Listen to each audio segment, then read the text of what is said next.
Welcome to the Thinkers and Doers podcast, where we hear from some of the leading thinkers and doers shaping the world around us. I am your host, Luke Graham, and today I have the privilege of speaking with entrepreneur, data scientist, and academic Professor Paul X McCarthy. Today, Paul and I discuss his recent paper called The Science of Startups, the Impact of Founder Personalities on Company Success, which he co-authored alongside Xian Gong, Fabian Stephany, Fabian Braesemann, Marian-Andrei Rizoiu, and Peggy Kern. We talk about the 6 entrepreneurial personality types within their research and how they can be predicted by social media activity. We also talk about how employees, athletes, and entrepreneurs differ and what personality combinations within teams most reliably predict entrepreneurial success.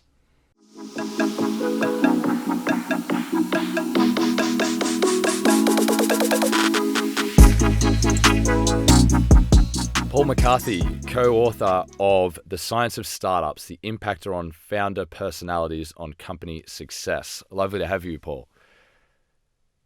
Thanks, Luke. First of all, what I wanted to ask you is what inspired this project and what are some of the key insights for you and your co-authors?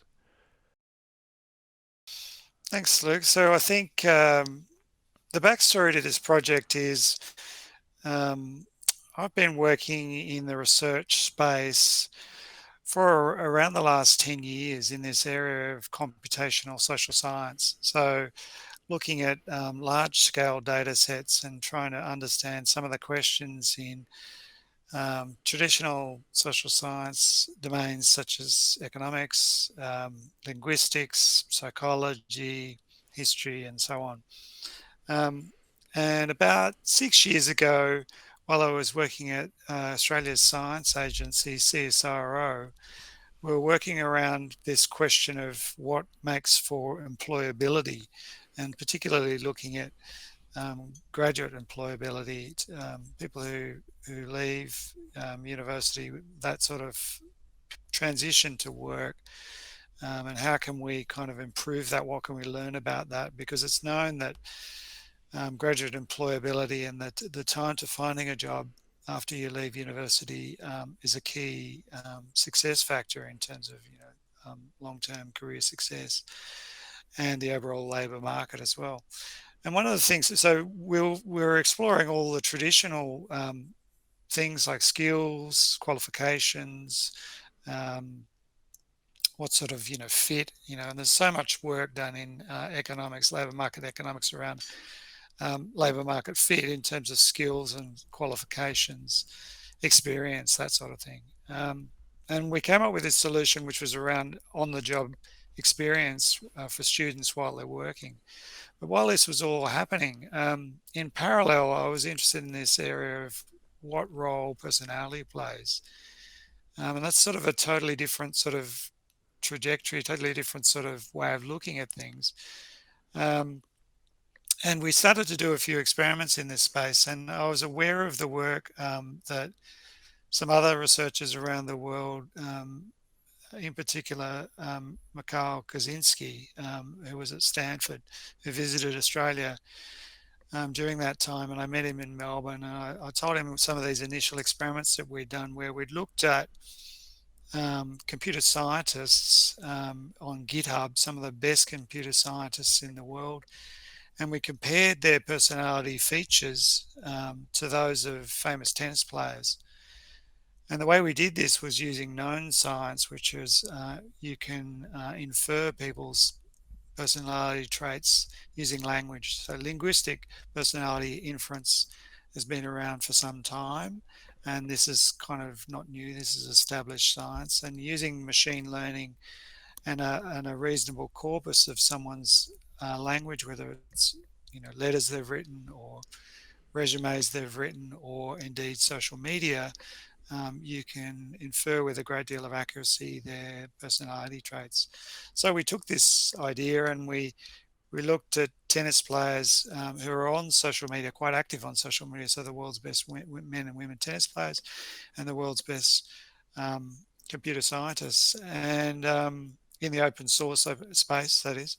And we found something really amazing. Like, I thought, they're going to be sort of similar. There's going to be some similarities in personality, but the extent to which the computer scientists were like one another and totally different to tennis players, and vice versa. It was just extraordinary.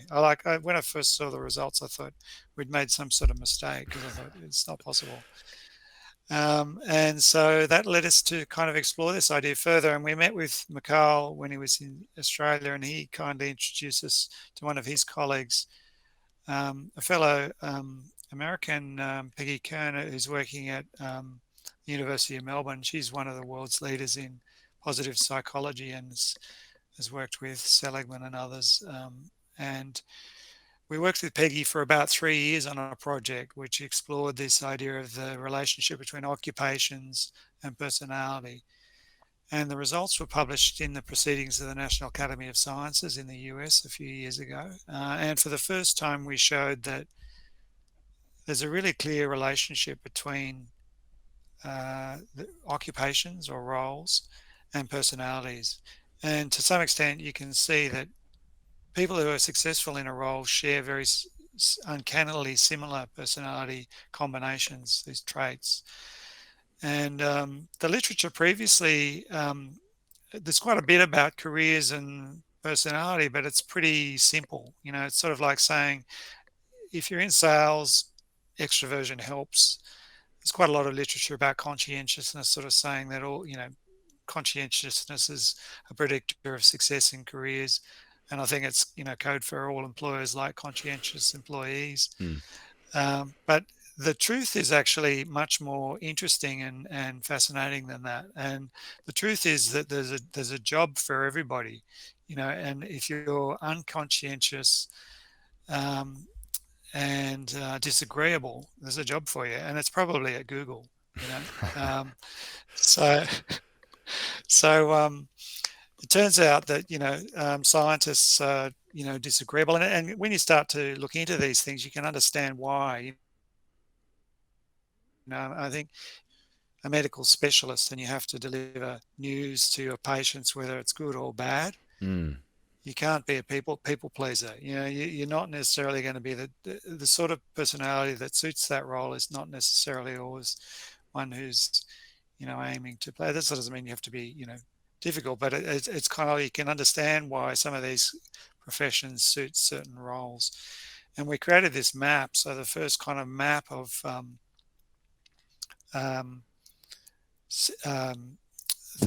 about 3,000 jobs, and we looked at the personalities of about 120,000 people in these roles, and we created this kind of vocation compass map. And then subsequent to that, we've sort of done lots of follow-on work, and we've found that having a role that suits your personality explains around 25% of the variance in engagement. Right. So we looked at a range of other well-being factors, including happiness and so on. And so this is sort of the backstory, I guess, to this entrepreneurship piece. Then just over 2 years ago, we thought, well, what about entrepreneurship? And we met two colleagues, Fabian Braesemann and Fabian Stephany, young researchers at the University of Oxford, who are working in the entrepreneurial, trying to understand startups, and doing a lot of computational social science in this space. And we thought, this is a really good combination here, because we are also interested in startups, and personally, I've been involved in the startup world. I'm currently co-founder of a startup and have had a number of other previous exits. And so yeah, for the last couple of years, we've been trying to explore, well, how does personality play a role in startup success, and using similar techniques. So we'll delve into it in more detail, but that's a rather long-winded answer to your question, Lou. Yeah, no, that's great. And going to this specific paper, what I found quite interesting is that from this massive collection of data that you and the team completed, you came up with these 6 categories, or maybe what I would refer to as archetypes, for founders: leader, accomplisher, operator, developer, fighter, and engineer. What kind of led you down the route of helping use the big 5 personality traits and their subcategories to create these archetypes, or link them at least to previous literature, and how does one differ to the other, and why do these exist for entrepreneurs? Yeah, okay, this is good. These are good questions. So the first point, I guess, by way of backstory for people not familiar with the personality literature, Mm. there might even be listeners who, like myself, not many years ago, are quite skeptical of this space. Um, so just a sort of a potted history of, so over the last 20 years, there's been a kind of revolution in psychology, which is largely referred to as the positive psychology movement. So rather than the last 100 years of psychology prior to that, which was largely focused on people's difficulties and Mm. problems, mental problems they had, this sort Abnormal of new psychology, right? movements are Mm. exactly, yeah. So focusing on what are the strengths that people have and what are the individual differences that are not to do with neuroses. And part of that has created this big five, which is five variables, different features, domains that you can characterize individual differences between people, that are orthogonal to one another. So, in other words, they're independent of one another, and they're useful for measuring people's differences. And the important thing is that these are highly predictive of a lot of life outcomes. So there's all sorts of schemas for personality, and there's lots of different things. But Big Five is the most robust and certainly the most accepted in contemporary psychology. Mm. There's an enormous amount of research which backs it and shows that it's reliable and repeatable, that people's personalities don't change largely throughout their lifetime, including during traumatic events. Once you mature and become an adult, there's kind of like this thing. We're also born with these things. It's really remarkable how young they sort of don't come fully formed, but tendencies to that kind of emerge and become personality through adolescence and so on. So it's really about who we are and how we like to engage with the world. I like to think about it in terms of, it's kind of like an operating system where Mm. we're kind of born with an operating system, it seems. And it's just a preferred way of engaging with the world. There's no right or wrong to it, and increasingly the literature around introverts is recognizing that there's a lot of benefits to having sort of being an introvert versus being an extrovert. We sort of know what the benefits of being an extrovert are, but it's kind of but I guess increasingly there's evidence to show that being true to yourself, or at least understanding, the way that you like to engage with the world and are suited to engage with the world, because not everybody, myself included, are that self-aware of these traits. And I think that's where this idea of the alignment of what you do as for a career and your personality is really interesting, because if it was self-obvious, if it was, it was self-evident what our personalities are, then this wouldn't be a question. But I think for a lot of people, they're not even aware necessarily of these dimensions, Mm. that they have certain traits and predispositions and so on. And so that's sort of where we started. And then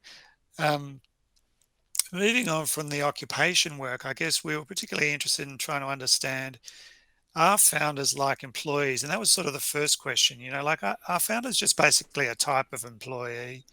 And it turns out they're not. The first experiment we did, we looked at around 4,000 successful entrepreneurs from Crunchbase, which is the kind of definitive go-to data source, Mm. open For source private markets. originally, but now proprietary. But yeah, Mm. exactly, yeah, and they tracks global success of startup companies and their founders. There's about 1 million people, data on 1 million people in Crunchbase. Not all of them are founders, so there's venture capitalists in there. There's other advisors and so on. So we started with Crunchbase as a kind of sample. We sliced and diced that in various ways, and in this first study, we looked at 4,000 founders and co-founders of largely tech companies. So this study is largely around tech companies, but there's also other companies in there, tech-enabled companies, you might say. And then we created a contrafactual or a counter group, which was another 6,000 people who are unlikely to be founders. So we don't have a definitive set, but we created this entrepreneurial index, occupation index, using LinkedIn data.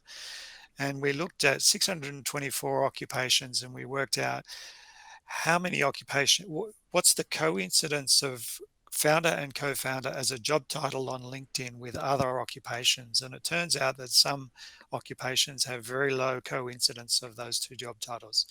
So if you're a speaker or a CEO or a CTO, then it's quite likely that you might also be a founder or a co-founder. Founders and co-founders typically have exec roles within companies as well, and they often are associated with types of things like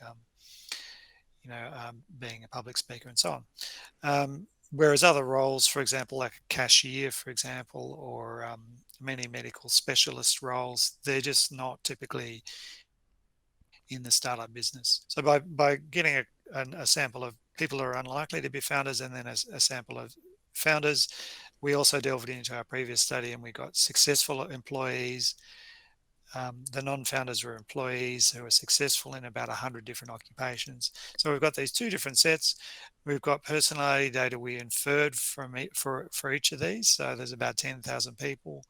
The inference is using natural language processing and the tweets they use. So all these people, I should say, were on Twitter, and they have to have a certain amount of activity on Twitter before we can reliably predict their personalities. Once we do that, then we had two sets of large groups of people, founders and non-founders, and we found that on personality alone, we could distinguish the two groups using machine learning with about 80 to 90% accuracy. So it's quite clear that entrepreneurs are not like other people, or not like successful employees. There's kind of like they're a different type of category. Then we sort of took another step and we sort of said, well, is there one type of entrepreneur? Like, is there an entrepreneur type in the way that there's a kind of a type for a tennis player, if you like, a kind of a set of characteristics that are associated with professional athletes and particular tennis players? Is there a kind of an entrepreneur type? And turns out there's not. There's 6, as you mentioned, Luke, in the intro. So, we clustered these using machine learning and a variety of techniques. We used the Hopkins technique to understand whether or not there were natural clusters, because you can cluster any data. It's just how well does it cluster, and is there natural clusters, that are self-evident from the. So we did a variety of tests, and we found that turns out yes, the data does cluster, and yes, the optimum number of clusters is 6. And then we started to look at we looked at the sample, a large sample of people from Crunchbase, about 32,000 people. We picked people that had raised funds and those that hadn't raised, so combinations of levels of success. In this part of the study, we're not looking at success directly. We're just interested in what are the types. And we found by analyzing their personality characteristics, there were these 6 types, as you mentioned. So yep. We use the acronym FOLD to remember, but it's fighters, observers, designers, leaders, experts, and accomplishers, each of which has different sort of characteristics. But probably for listeners, the most easily understood thing is that these correlate to the well-known sort of idea in the startup world of the hipster, hacker, and hustler, which is sort of this idea, that's been around, that they're the sort of 3 types of people that you need to start a company. And it turns out that there's one hipster type among these. That's the and there's a combination of there's a few different types of hackers and hustlers. So, yeah. So tell me then, as you've mentioned, and as we touched on in your bio at the beginning, You not only have an entrepreneurial bent currently, but a strong history of entrepreneurship throughout your career. While you were putting this together, surely something jumped out at you and said, "Oh, Paul, this is who you are," or at least, or maybe the worst, "I'm none of these things, so maybe I should be an employee." Yeah, this is a good question. Like, yeah, I did have thought this myself, and I think that I'm probably the hipster in the. I mean, I'm sort of playing the hustler, but I'm probably the hipster. So I'm sort of like a expert on engineer. I mean, I feel very fortunate to have found data science, rather late in my life. I think that this is really something that I resonate with, and something that is really, exciting to me. And this kind of computational social science research we've been doing in a variety of areas is really aligned, I can tell, with my, my outlook. So yeah, I fortunately am one of the types, I think. So probably the hipster slash hustler, and my co-founder is definitely a hacker. So that's good. Good pairing. Yeah. So something you mentioned a little bit earlier, which I want to dive into a little bit more. Actually, there's a few different directions for us here. One of them, though, is this distinction between what makes a highly successful or successful employee and what makes a successful founder. So, of course, one of the famous quotes, I believe it's actually from Dr. Seuss, is that if you judge a fish by its ability to climb a tree, it will live the rest of its life thinking it's stupid, or something along those lines. I've probably butchered it. But this probably applies very much to this dichotomy that you've identified here between the successful attributes, or the attributes of a successful founder, per this study, and your previous work with successful employees. And openness to experience, which is one of the big five, obviously, for those who aren't too familiar with it, I believe from your study plays a really big role here on the entrepreneurial side. So could you dig a bit deeper into what you found there? Yes, yeah, absolutely. Yeah, I love Dr. Seuss, so I'm so glad you introduced him there. So, and yeah, I think so. These features, the features that are associated with entrepreneurship, in the first piece of work where we're distinguishing entrepreneurs to employees, we found, so we looked at this, Luke, at the facet level. So there's the big five, which is famously openness to experience, conscientiousness, extroversion, agreeableness, and sometimes called neuroticism, sometimes called emotional stability. They're the five factors, but within those, there's a much more subtle level of sub-factors. So you can break those five into 6 subdomains, or facets as they're known. And you get a much more high resolution version of personality. And that's what we used for this study. So, so within openness, for example, we found that the facet of adventurousness was, interestingly and not surprisingly, perhaps the most significant in distinguishing entrepreneurs from employees. The thing I found fascinating about this is, too, I was reflecting on, the behavior of some of the most high profile and well-known entrepreneurs like Richard Branson. And in Australia, the co-founders of Canva, Melanie, who are into kite surfing, and many other entrepreneurs are into cave diving and climbing, and these sort of one of my colleagues is into racing, motor racing, and so I think this idea of adventurousness, exactly, yeah. And I watched this documentary of Shackleton, who I'm fascinated with, the Irish trans-Antarctic adventurer from a century ago, who led the famous adventure that went wrong, but he managed to incredibly save the lives of everybody in the crew. And it struck me that I think a lot of those types of personalities were the entrepreneurs of their day, those adventurers. And So yeah, high amount of adventurousness, but what it means in a literal sense is also a preference for novelty over, so people who don't like doing the same thing. There's some people who actually thrive on routine and predictability, and you see this in tennis.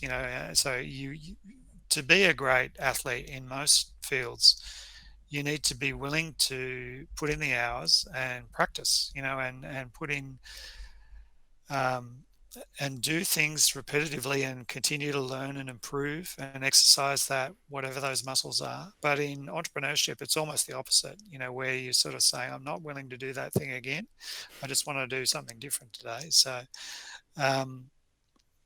so that's one of the facets that's key.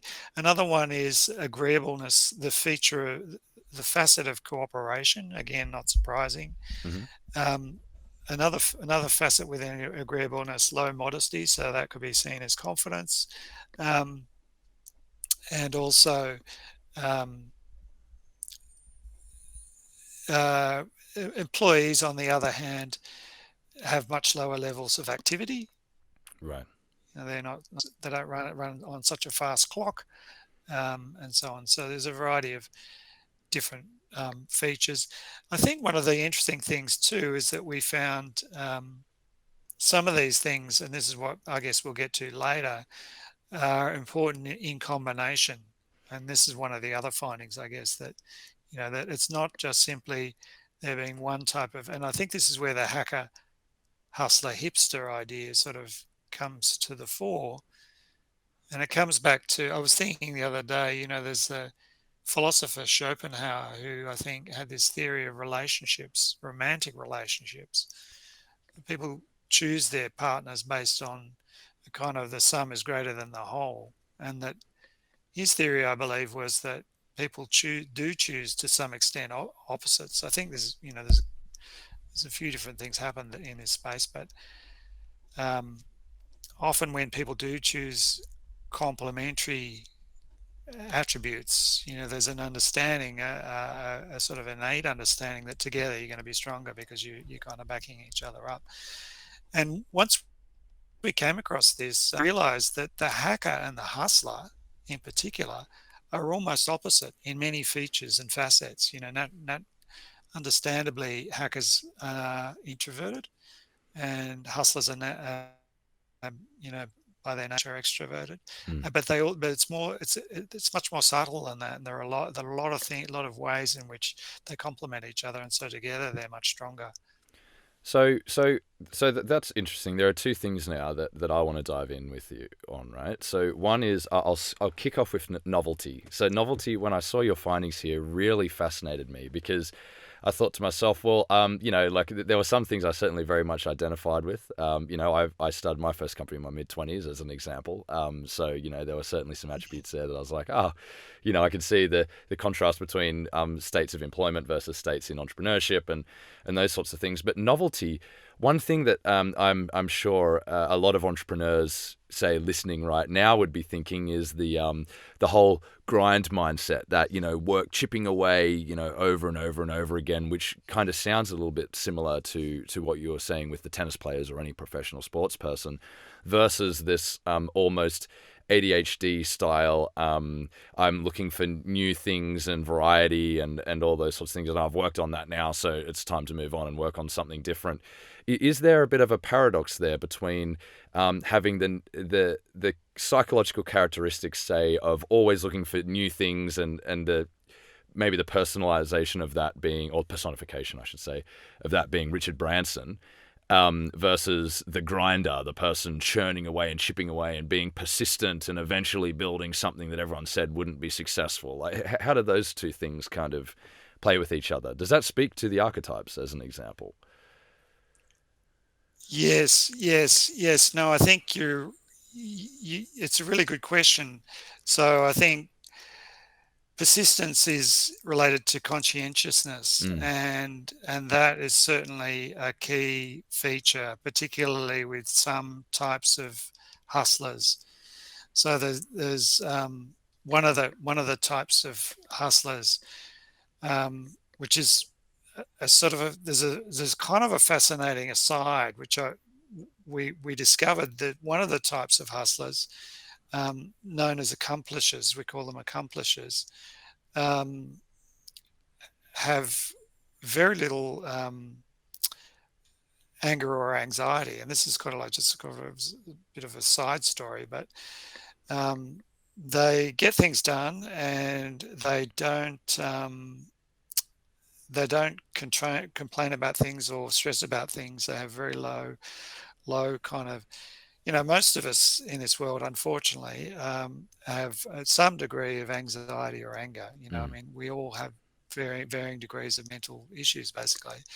And that shows up in this personality kind of data. It's one of the 5 features is this kind of the neuroticism side, emotion. Exactly. Yeah. But just as an interesting aside, we found that one of our startup founder types is blessed by almost having almost zero, almost complete emotional stability, which is unlike most people in the world. So that's kind of an interesting thing. So and they have a high degree of persistence and conscientiousness, I think, as well. Coming back to the main question, though, I think the apparent paradox of persistence and variety, I think you can have both, because my understanding is that the ideal startup, especially in the early stages, is you do the things that don't scale. So there's that persistence, but you're running different experiments every day. So you're kind of changing the experiment all the time. But you've got a longer goal in mind, So I think there's that kind of diversity within the kind of grand challenge. That's my understanding of the ideal sort of stage. Almost like what people say about an early stage startup, that every day you wake up not knowing exactly how your day is going to play out. A good friend of mine who's been a very successful entrepreneur always said he never wanted to live a life where he knew how much he was going to be making by the end of the year. Yes. Yeah, no, absolutely. I think that's interesting. And I think that's part of the attraction too, the variable upside. Yeah, absolutely. So the other direction now, like that we've zoomed into this novelty conversation and some of the individual attributes, is what you were hinting on a little earlier, which is team dynamics, groups. What are the good combinations, complementary skills, things like this. Now, obviously, the typical sort of theory would be that 6 co-founders is probably quite a crowd. So probably quite uncommon for every one of these categories to be in every successful founding team. What do good combinations look like? What are some of the key insights from the paper with respect to teams? Yeah, so I think your point about, firstly, the number of founders matter. And I think this is also known by a lot of venture capitalists, investors in startups. More founders is good, and more founders raise more money and have more chances of success. So multi-founder companies are good. And our theory with that is that beyond just the advantage of having a greater network, and so that means that your product is more likely to be successful and you're more likely to have greater access to capital. By virtue of having a larger team, you are going to have a larger personality footprint by definition. Doesn't matter who your founders are, it just means you're going to have more perspectives and more takes on the world. And so I think that the larger teams are better. There's obviously a trade-off between, what's workable and what's, like once it gets beyond 3, I can imagine it, the logistics of it become more difficult. But we have looked at various combinations of teams. So we looked at duo-founded combinations of personalities as well as trio-founded combinations, and we found firstly that the personality diversity, if you like, of the sum of those founders meant that they were much more likely to succeed. By the way, I should say that in this last piece so we're now looking at the last piece of the paper, we did some really fantastic multifactorial analysis. So our colleagues at Oxford, Fabian Braesemann and Fabian Stephany, did some brilliant work around looking at how do these how do these factors and features such as personality compare with other known influences on startup success. And so firstly, I guess the diversity matters, but then particular combinations are more successful than others. So two leaders and a developer we found to be 12 times more likely than other combinations. Two developers and an operator, an engineer, a leader, and developer. So you can see people can dig into the paper and have a look at the detail themselves. But some of these combinations were up to 10 times more likely to be successful, these trio-founded companies. And what's interesting here is one of these is the hacker, hipster, hustler, literally, and the other two have a combination of a hustler and a hacker. So this idea of having diverse teams with these different types of people, I think, provides much greater chances of success. And we went on to look at how that compares to other factors, as I said. So we looked at where the startups are based. Not surprisingly, where you're based makes a difference. If you're in California, you're more likely to be successful versus other parts of the world. Also, what industry you're in matters. Some startups are more successful than others, and also how long you've been around. So we adopted what's known as the Bonaventura definition of success. So it's a fairly strict definition of success, because I guess the question many listeners might have is, well, how do you define success? What's a successful startup? Yeah. In this case, we used have you IPO'd? So have you had a major liquidity event? Have you been acquired? Has there been a trade sale, or have you acquired another company yourself? So one of those three events. And I think by most people's definition they would consider. We did look at fundraising metrics of success, but you can raise money and still not necessarily be successful. And I think these major liquidity event are better measures of success.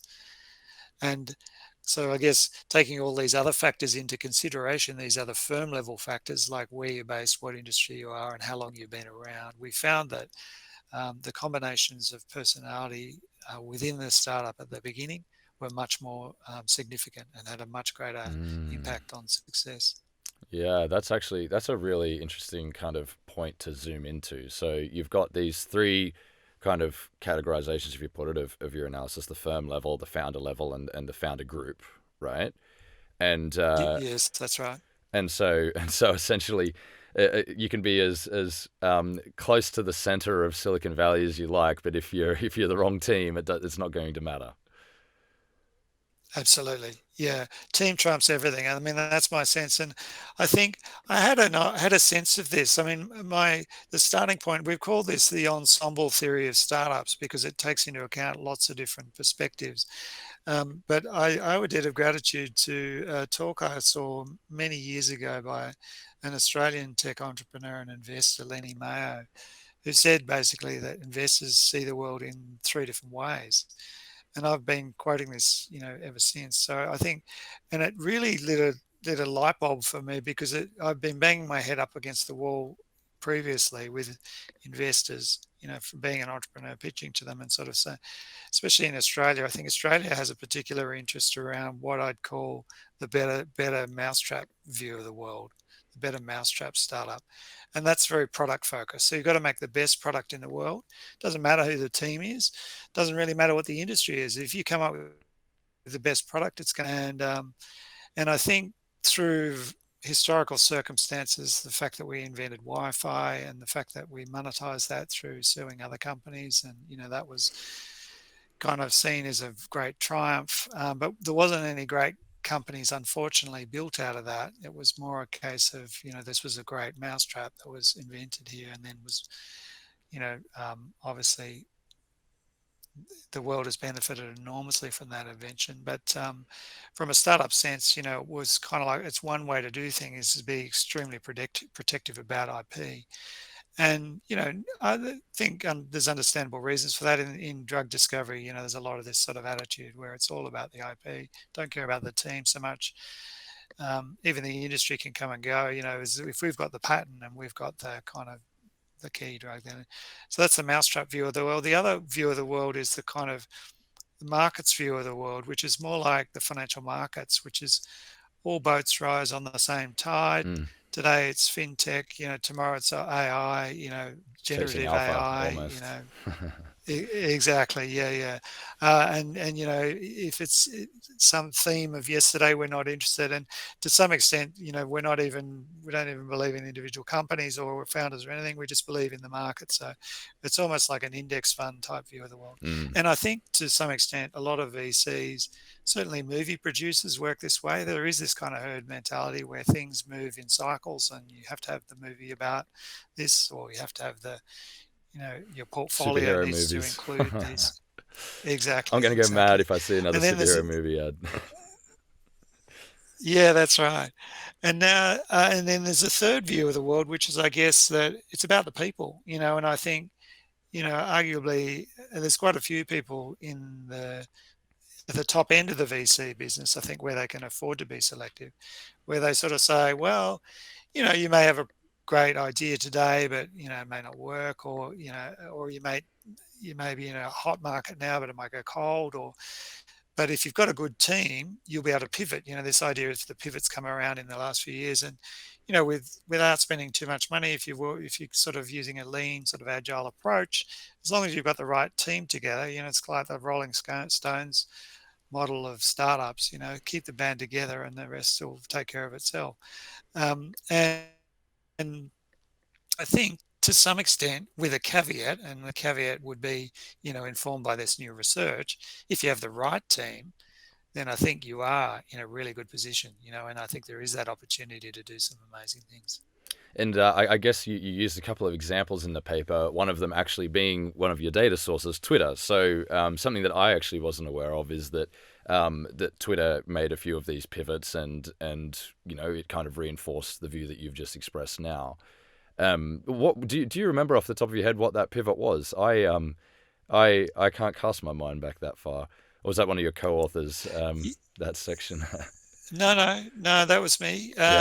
So Twitter was my understanding, and this is hearsay. So, but it is in the literature. So my understanding is that they were looking for, and they'd run out of ideas. Their initial ideas hadn't worked. They'd had some funding, and someone said, well, what about this idea of the micro, the kind of this idea of tweets, this idea of micro social posts, micro posts, that little sort of headlines, the headlines of life. Yeah, exactly. Yeah, a status update. And I think it was sort of like a bottom drawer idea that was kind of a last minute thing, and it certainly wasn't the first thing, and they were kind of they were going for a while, and it was one of those things where it's and I think even with Google, I mean, Google's success, they had the kind of a way of indexing the web, which was arguably better than others. There was a lot of competition around that time, as you probably know, the early days of the web and the early days of search. But Ask Jeeves and one of the key, exactly, there was Lycos, Excite, Look Smart, Yahoo, obviously in there, still in a different sort of model, and so on. And the interesting thing is I think the great insight was keeping the search results and then monetizing that. And I think initially they threw them out. They didn't even keep them. They were just delivering search results and not keeping the demand. But the demand information turned out to be the key to the the commercialization of it, and the idea of matching demand to potential advertisers, because it's a kind of like so I think some of these things don't necessarily appear immediately, and I think you can certainly, with a good team, go on to much greater success. Kick some goals. So if I on the topic of Twitter, I had a little question here for you that I wanted to make sure I got in there, and it's around method. Twitter, say, like my Twitter feed, and you made a point about this a little bit before, my Twitter feed would have been hopeless for your sampling. I would have been ruled out as a data point because it's just a feed resharing.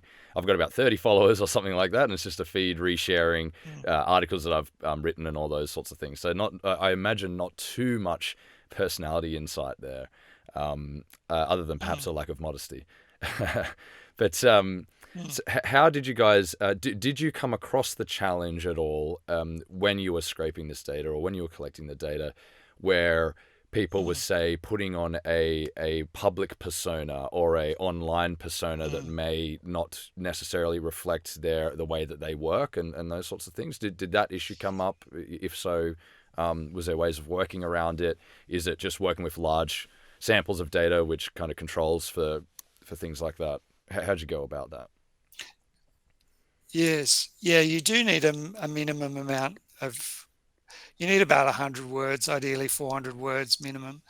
And the question about authenticity and about, the way in which we project ourselves, I think other research has shown that it is accurate. I think that my sense is that on social media, we show up, it's a bit like the job interview dressing. You dress for the job that you want to have, not necessarily the job you have. And I think on social media, there is a bit of projection, but it's a more idealized version of oneself usually. And the inference sees through that and is accurate. Mikhail Kaczynski's work has shown that social media inference is more accurate than peers and friends estimates of people's personality, and similar to that of a spouse. So it's pretty accurate. And there are sort of some studies that kind of reference, the accuracy of this sort of material. And then I think at scale, both in terms of the scale of the individual, having a sufficient corpus to be valid, but then also in terms of the number of individuals that we kind of looked at. So in this study, we looked at about 30,000 founders from around the world and their success and 30 features on each, in terms of their inferred personalities. So what happens then? Say for somebody listening right now, highly conscientious worker, you've identified conscientiousness as a good marker for both a good employee and a good founder. High levels of conscientiousness perhaps aren't as adventurous as the outliers who may be classified as founders. They want to become a founder, but they don't necessarily directly identify with one of these 6 categories. As an entrepreneur yourself, what would you say to them? Well, I think the thing is that I'd never say that you couldn't be a founder. I think anyone who wants to be a founder can. I mean, I mean, I love it. I think it's a fantastic occupation, adventure.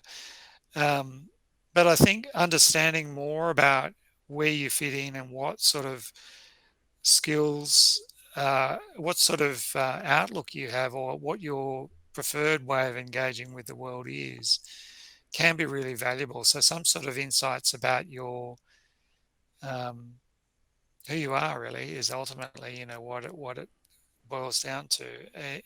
Can help in how effectively you might, say, for example, choose co-founders or collaborate with others who might complement your strengths, or you might complement their strengths,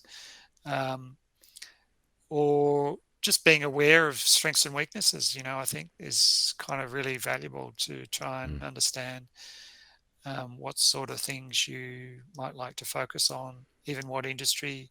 I mean, different types of. One of the things we found, for example, also of the 6 types, there are different types of success, and the Bonaventura definition of an IPO, an acquisition, or a be acquired is very much the textbook VC's best outcome, which is basically a trade sale. Most VCs are looking for, a trade sale within 7 to 10 years. That's their sort of investment horizon usually. And that's the ideal outcome for a VC. But for a very small number of companies and a very small number of founders, they don't want that. The Elon Musks, the Bill Gates, and the Jeff Bezos of this world, they want to build a company. And Atlassian, Canva, they're doing this kind of like multi. They want to build a lifetime company, and even a multi-generational company. And we have seen that there, some of the 0 and 2 in particular, these accomplishers and leaders are associated with these longer term successes, whereas, some other definers are more associated with, this success outcome so again, that might be, you might be more suited to one or the other. I mean, sometimes investors will step in and say, it's time for an enterprise CEO to take the reins. That's been an old-fashioned sort of view. And obviously some exceptions there, which you've mentioned, but that's a very interesting point, and that's something that certainly stood out to me, was that you've got kind of like your, the way that I've often framed it, which I don't think is language that you had in the paper, not that I saw. If I was to reduce it even further back from 6, would be your kind of wartime leaders and your peacetime leaders. Winston Churchill, after the Second World War, had a bit of trouble maintaining his popularity because he was, there as a firefighter. He was there, bringing people together against a common enemy, say. Yeah, no, absolutely. I think that's a really good point. And we've got a plan for a follow-up study called CEO of the Hour, which is looking at CEOs in this context, and the idea of, are there different types of CEOs that are suited to the wartime CEO equivalent, the turnaround CEO, and so on. And definitely, I think that's definitely true, that there's, and I think the other thing we found is that diversity really matters on your team as the company scales massively. So we looked at what we call monotype or multi-type founder companies. So in other words, they may have multiple founders, but sometimes they're the same type of person. You might have 3 hackers or 2 hackers, like attracting like, or 2 hustlers, or and so on. So so the multi-type, the probability of a diverse founder company is 5 times as likely to raise $1 billion than a monotype founder company. And you really see this is using the empirical distribution. So it's actually using the actual distributions of money raised. And so it's not predicted, it's actual. And you really see the difference as you get out to that far end of the raising. So I see that as being, it's the unicorn stage. The unicorn stage really does require that, that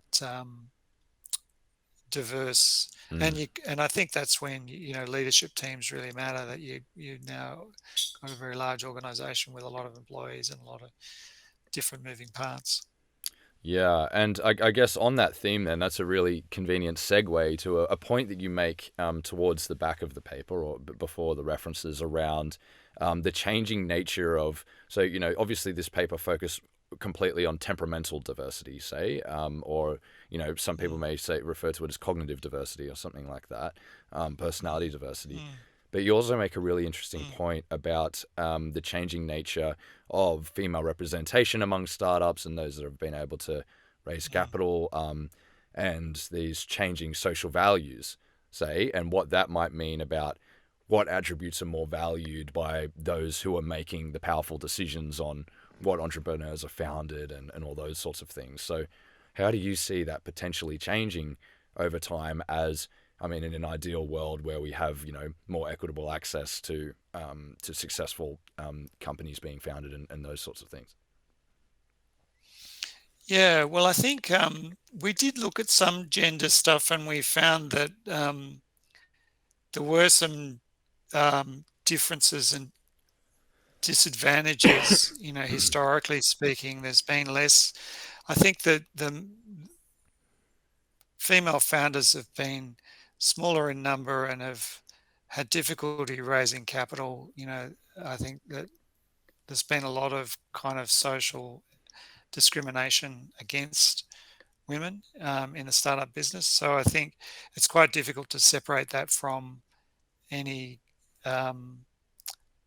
particular abilities or different abilities that they might bring to the table. But I think the general conclusion is that diversity is the key to success, and I think personality diversity is the key, we've shown, is unequivocally the key to success. And clearly, if you have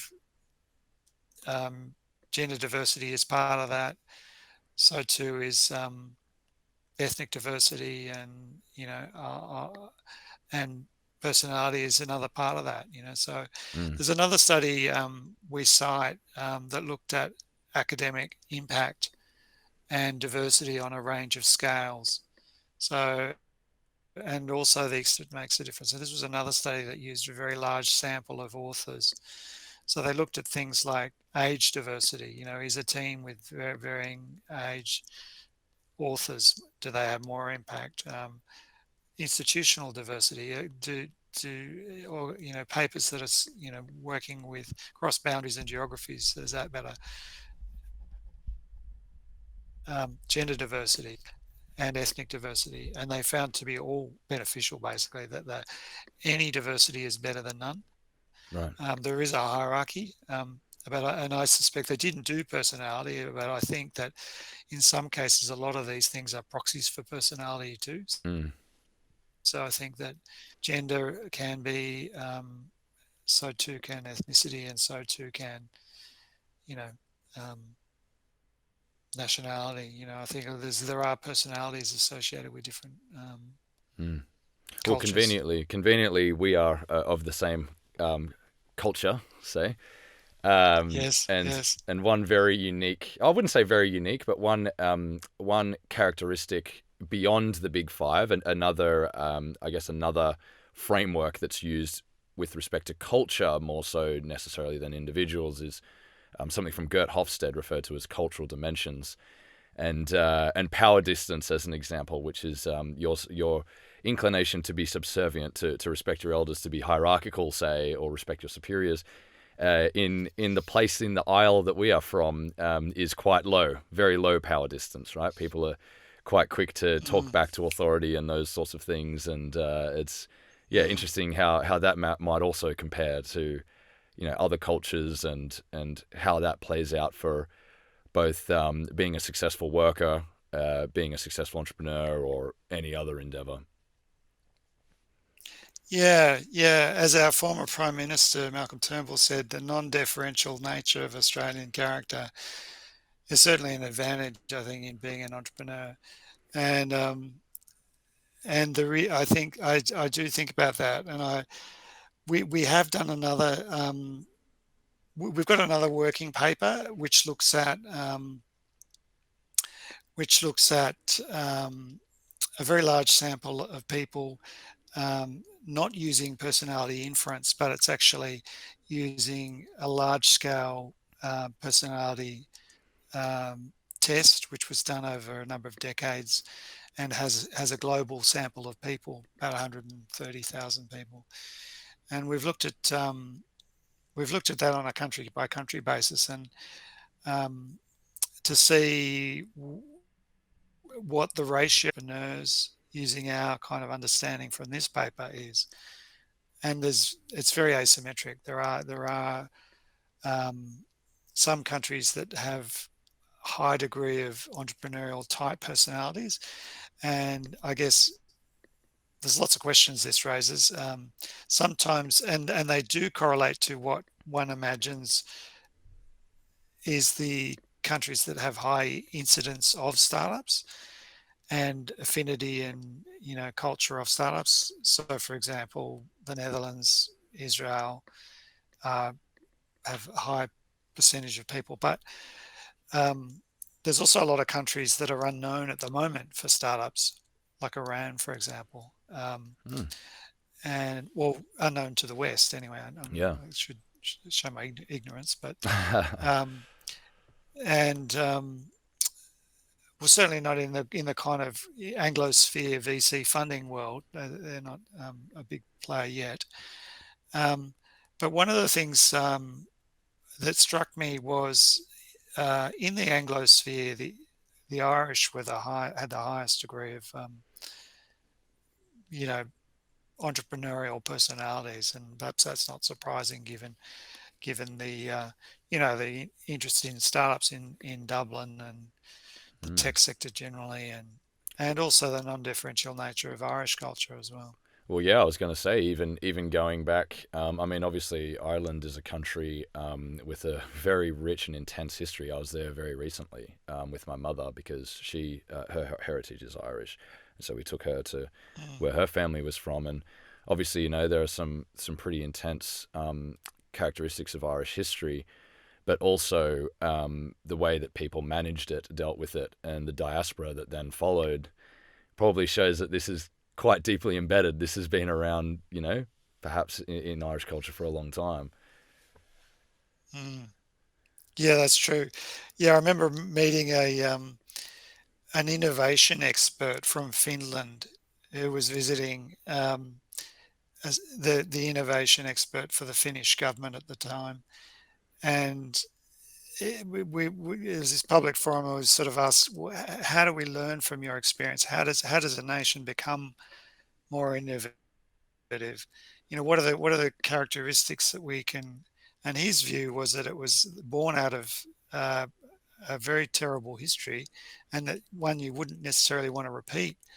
But that a lot of it has come out of difficult times, and a lot of fear and anxiety, and second guessing, and like a troubled history with their neighbours. And I mean, they've built underground cities, as alternative backup plans, for.